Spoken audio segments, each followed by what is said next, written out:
आणि यानंतरची बातमी राजकीय वर्तुळातून. खासदार प्रणिती शिंदेंकडून जयकुमार गोरेंना नोटीस बजावण्यात आली आहे. प्रणिती शिंदेंविरोधात आक्षेपार्ह वक्तव्य केल्याचा आरोप गोरेंवरती करण्यात आलाय. प्रणिती शिंदेंनी अब्रू नुकसानीची नोटीस गोरेंना पाठवली. प्रणिती शिंदेंना स्थानिक विकासापेक्षा फक्त दिल्लीचा रस्ता आणि राहुल गांधी यांच्या घराकडे जाणाऱ्या रस्त्याचा विचार असतो, अशी टीका गोरेंनी केली होती.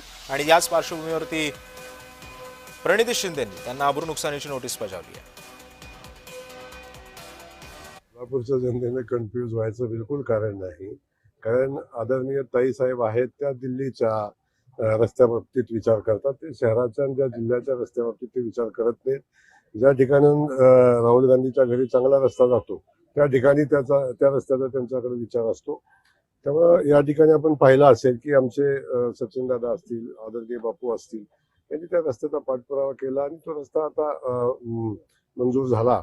आपण बाकी सगळ्या विषय बाजूला ठेवून खरं तर खऱ्या अर्थानं या परिस्थितीमध्ये विकास काम कोण करत आहे, विकास कामाला पाठबळ कोण देते आणि भारतीय जनता पक्षाच्या सरकारच्या माध्यमातून एक एवढ्या मोठ्या प्रमाणावर विकास काम होताना आपण सगळेजण पाहतोय.